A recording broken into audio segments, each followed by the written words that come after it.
কথায় আছে নদীর পাড়ে বাস চিন্তা 12 মাস। তাই এখন নদী পাড়ের বাসিন্দারা ভাঙনের আতঙ্কে দিন কাটাচ্ছেন।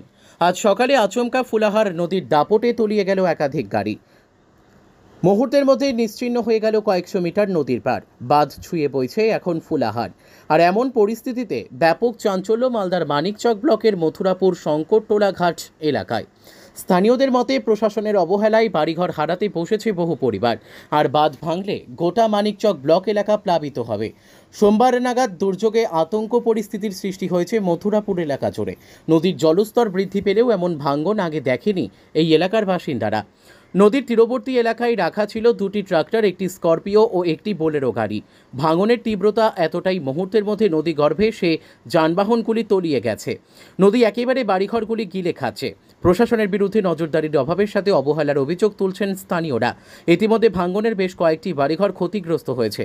তবে দ্রুততার সাথে ভাঙন আটকাতে প্রশাসন বালির বস্তা ফেলে কাজ শুরু করেছে।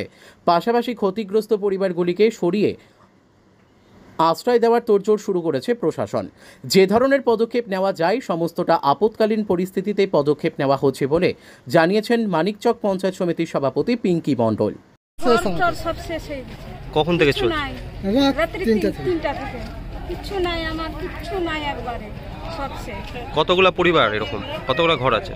আমার আচ্ছা, এখানে কতগুলা পরিবার থাকছিল? পরিবার আমার 12 ভাই থাকছে। 12 ভাই, এক বাড়িতে 12 ভাই। সবার বাড়ি ভেঙে গেছে? হ্যাঁ, সবাই এখন বাড়ি নিয়ে বাদে আছে। বাদে কিভাবে থাকছেন? এখন কিছু নেই, এমনি ফেলা আছে, কিচ্ছু নাই, এখন এমনি ফেলা আছে। কখন থেকে দেখলেন ভাঙন? হঠাৎ ভাঙন মাছুয়ায় একটা এসে ডাক দিয়ে বললো ছেলেপুলে সব নিজে সব ঘুমিয়ে আছে, বুঝতে পারি। অতিরিক্ত ডাক দিয়ে বলছে যে তোমাদের জিনিস টানো না তো নিজে বেরাও ঘর থেকে। তাড়াতাড়ি ঘর থেকে বেরিয়ে দেখছি আসলে এরকম ঘটনা ঘটছে। কি দাবি রাখবেন সরকারের কাছে? সরকারকে দেখেন, আমাদের তো এখন কিছুই নাই। আমরা যে করে সরকার আমাদের না কিছু সাহায্য করলে আমরা মরেই যাই। গাড়ি টাড়ি ছিল নাকি? গাড়িও চলে গেছে নদীতে? হ্যাঁ, গাড়ি গেছে, ঘাটের গাড়ি সব গেছে।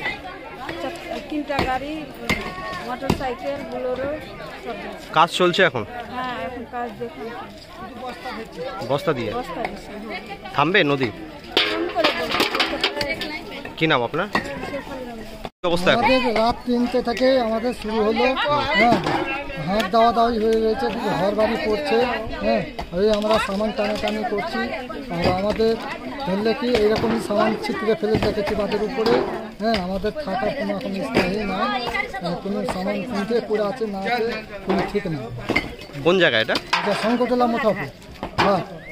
কবে থেকে হচ্ছে ভাঙনটা? ভাঙনটা ভোর 3টে থেকে শুরু। তো এখন কোথায় থাকছেন? এখন এই বাঁধের উপরেই।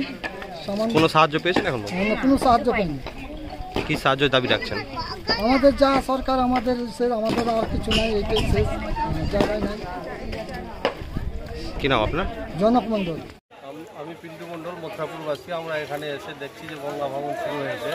ওই গঙ্গা ভাঙনে এখানে 2টো ট্রাক্টর তলিয়ে গেছে আর 2টো স্করপিও, পিএইচির 2টো স্করপিও রাখা ছিল এবং একটা বাইক গঙ্গা ভাঙনের সৃষ্টিতে ওর মধ্যে তলিয়ে গেছে। কখন থেকে শুরু হয়েছিল এই ভাঙন? এই ভাঙনটা প্রায় রাত্রি 2-2:30টার দিক থেকে আরম্ভ হয়েছিল। এই গাড়িগুলো কোথায় ছিল? গাড়িগুলো সামনে রাখা ছিল, এই যে দোকান আছে নদীর ধারগুলোতেই? হ্যাঁ, নদীর ধারেই। আগে থেকে কি বুঝতে পারেনি মানুষ? বুঝতে পেরেছে, বুঝতে পারেনি, বুঝতে পারেনি। এখানে গঙ্গা ভাঙন নিচে মাটি কেটে এটা কোন নদী? এটা হচ্ছে ফুলহর নদী আমাদের। তো এই ফুলহরের এমন দাপট কি এর আগে দেখেছে মানুষ, এখানকার মানুষ? এর আগে তো বহুদিন আগে দেখেছিলাম, যখন আমরাও ছোট ছিলাম। হ্যাঁ, সেই সময় দাপট ছিল, কিন্তু এখন দীর্ঘ 20 বছর ধরে এই দাপটটা আবার স্টার্ট শুরু হয়েছে। এইভাবে শাসনের এখানে এই নজরদারি প্রশাসনের কোনো এতে ছিল না, এখানে দেয়নি প্রতি কোনো নজরদারি ছিল।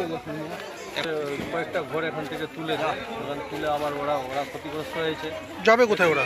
এরা এখন যাবে কোথায় সেটা সরকার কিছু ব্যবস্থা দেখছেন যে এদেরকে সরিয়ে নিয়ে যাওয়ার জন্য কোনো ব্যবস্থা নেয়নি সরকার। এখন ওরা কোথায় যাচ্ছে না যাচ্ছে কোনো এখন বোঝা যাচ্ছে না। ঘর ভাঙছে, নিজে ঘর ভাঙছে। এই এলাকায় ভাঙলে কি ধরনের ক্ষতি হবে? এই এলাকা যদি ভেঙে যায় তাহলে গোটা মালদা ডিস্ট্রিক্ট আমাদের অসুবিধা পড়ে যেতে পারে।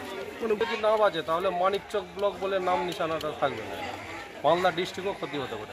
প্রশাসন এখন দেখতে পাচ্ছি এই যে বস্তা দিয়ে মাটি ভরছে, মাটি ফেলছে। এই বস্তায় তো আমার মনে হচ্ছে না যে মানে গঙ্গা ভাঙন থামা যাবে। এখন এটার দায়ী হচ্ছে মেন পিএইচি। এই যে পিএইচির যে একটা কি অফিস না কি হচ্ছে, এই কারণেই জলটা ঘুরে এখানে মানে বাঁক লিচ্ছে। বাঁকের ফলেই এটা ভাঙনের সৃষ্টি হয়েছে। না, আমরা কিন্তু বুঝতেই পারিনি যে এই জিনিসটা ভেতরে ভেতরে হচ্ছে, তলিয়ে যাবে। আপনার নাম? আমার নাম পিন্টু মণ্ডল, বাড়ি মথুরাপুর, কর্মটোলা। এলাম আমি প্রায় 1-1.5 ঘন্টা হয়ে গেল। রাত্রি 3টে নাগাদ এখানে কিছু এরিয়া শঙ্করতলা ঘাট যেটা আছে আমাদের আর পাঠানপাড়া এরিয়া জুড়ে কিছুটা এরিয়া বসে গেছে। প্রায় 5টা বাড়ি এবং ট্রাক্টর ছিল, বুলেরও ছিল, সমেত বসে গেছে। এখনও ট্রাক্টর খোঁজাখুঁজি চলছেই। আর এখানকার মানুষেরা খুব আতঙ্কিত হয়েছে, তারা শিফট হচ্ছে। এখান থেকে সরে গিয়ে আমাদের স্কুল আছে, আমাদের ফ্ল্যাট শেল্টার করে ওখানে রাখা হবে, সেটা ব্যবস্থার দিকে দেখছি আমরা সমস্ত রকমের আলোচনা চালিয়ে যাচ্ছি। ডিএম স্যার থেকে শুরু করে এসডিও স্যার থেকে শুরু করে বিডিও সাহেব, আমাদের এমএলএ, আমরা সবার সঙ্গে যোগাযোগ করে কি করলে ভালো হয় মানুষের পাশে আমরা দাঁড়িয়েছি। দেখা যাক কতটা কি করা যাচ্ছে। এবং ইরিগেশন ডিপার্টমেন্ট কাজ করছে, বস্তা দিয়ে সেটা ভাঙন রক্ষা করার চেষ্টা করছে।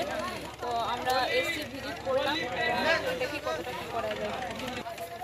প্রশাসনের অভাব বলতে এখানে আমি 2 দিন আগেও এসেছি এবং দেখে গেছি, কেউ বুঝতে পারেনি যে এটা আচমকা হয়ে যাবে। আচমকাই এটা রাত 3টে নাগাদ বসে যায়। তো আমরা ভাবতে পারিনি যে এটা হবে। তো বন্যা, প্রাকৃতিক বিপর্যয় আমরা সবাই জানি, এটা হয়ে গেছে যখন আমরা তো এটাতে মানে কিছু বলতে পারবো না। তো দেখা যাক প্রশাসনে আমরা। আর পাশে পিএইচি আছে, পিএইচি একটা কাজ চলছে, ওখানে আমি নিজে গিয়ে দাঁড়িয়ে দেখলাম যে কি সিচুয়েশন। ওই কাজ নিয়ে তো একটা ওই পিএইচির কাজ নিয়ে একটা অভিযোগ তুলছে এলাকাবাসী যে ওই কাজে নাকি একটা জল এরকম পরিস্থিতি সৃষ্টি হচ্ছে। হতেই পারে, আমার তো জানা নেই ভিতরে কি অবস্থা বা সিচুয়েশন তৈরি হচ্ছে, সেটা ওনারাই ডিপার্টমেন্টরাই বলতে পারবে যে কি অসুবিধা। তদন্ত করে দেখবে, আমাদের প্রশাসনকে আমরা বলবো যাতে যেটা ভালো হয় সেটা করার জন্য। সব ব্যবস্থা হয়েছে, ব্লক থেকে আমাদের আধিকারিকগণ এসছেন, ওরা দেখে নিয়েছে সমস্তটা, কার কি লাগবে, কিভাবে ফ্ল্যাট সেন্টারে নিয়ে যাওয়া হবে, সমস্তটাই দেখছে।